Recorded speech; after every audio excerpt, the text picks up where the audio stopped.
Catinis. I am the Deputy CEO of the Syrian Enterprise and Business Center, which is an NGO created in Syria back in 2006. We are active member in ANIMA with ANIMA since 2009. And actually I'm one of the board members of ANIMA for 2016, 2018.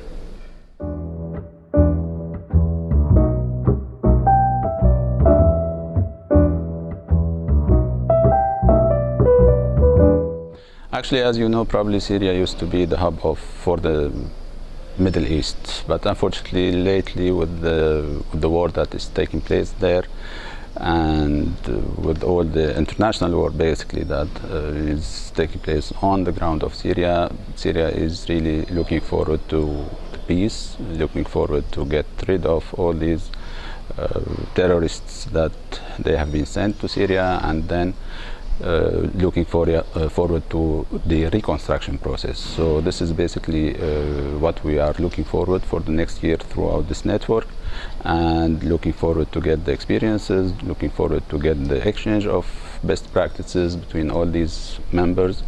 That now we are around 80 members within ANIMA network, and we would like really to see how we could work all together in order to rebuild Syria.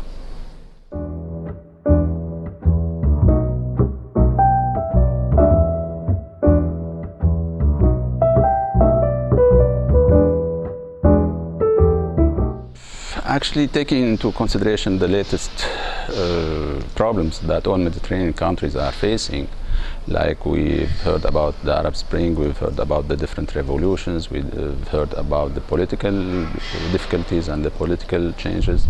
So I think the major problems that we should all work together is how to minimize the role of politics in the development, in the developing economies and economic development also.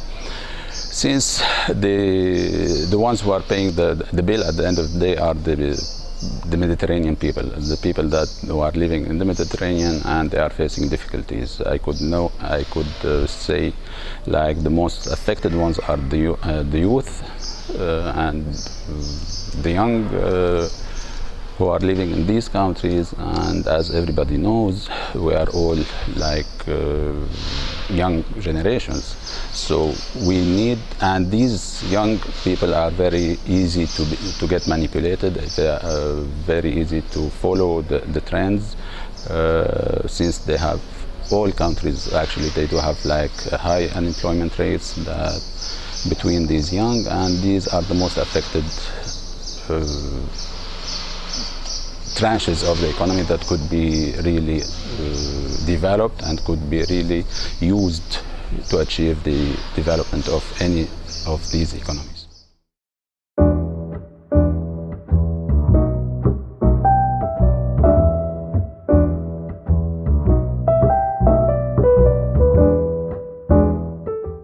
The major economic issues for the years to come, to me, it's basically to achieve peace, first of all, to minimize the migration, to minimize using the Mediterranean basin as only the way to freedom, and to achieve, first of all, resilience, then stability, and then development.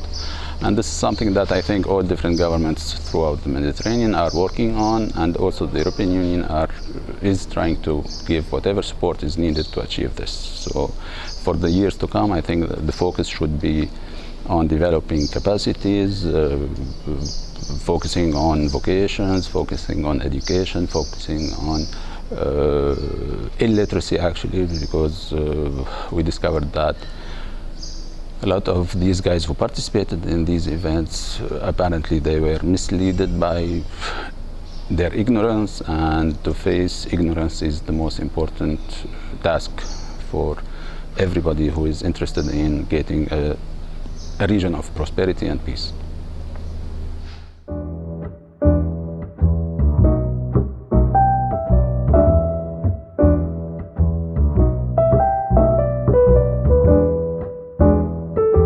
ANIMA as a network, as I said before, it has got 80 members throughout 22 countries, which gives like a unique selling points for this network. There is no similar networks that could gather European or Mediterranean from the north with Mediterranean from the south. And this is one of the best empowering tools to this network that has to be used in all different aspects. And developing this network, enlarging this network, and getting more actors into this network, I think this is something that we could do. And this is something that it's needed, since we are covering, or ANIMA used to cover IPAs at the beginning, and then BSOs, and hopefully we'll get some companies. It will give like multi-level interventions for different economic policies and different economic legislations.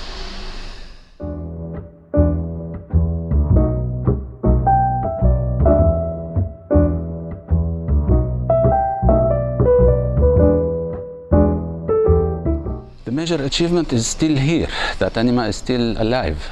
ANIMA is expanding, ANIMA is around, ANIMA is acknowledged by the UFM. Its label, all its activities lately have been labeled by the UFM, and it's getting recognized by major economic operators on community level, on commission level, on government level. So I think this is the biggest achievement, other than getting all different economic operators working in the Mediterranean area on the same table to discuss. But the thing is that the sustainability of the network and the enlargement of the network is, to me, the most important achievements that ANIMA managed to do.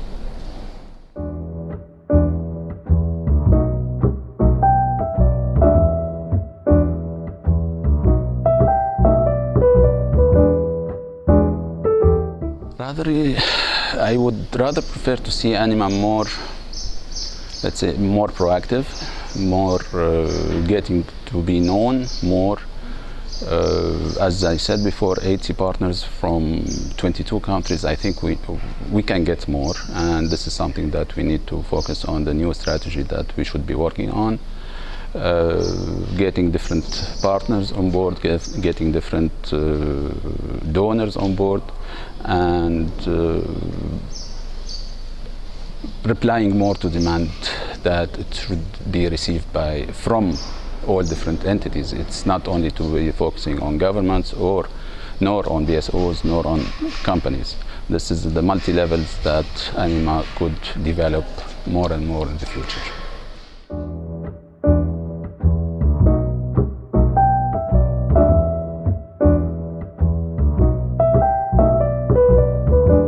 I wouldn't say network, I would rather say people, because people is the most important tool that we have to maintain and we have to develop and we have to focus on, because without people, whatever structures are there, it doesn't work.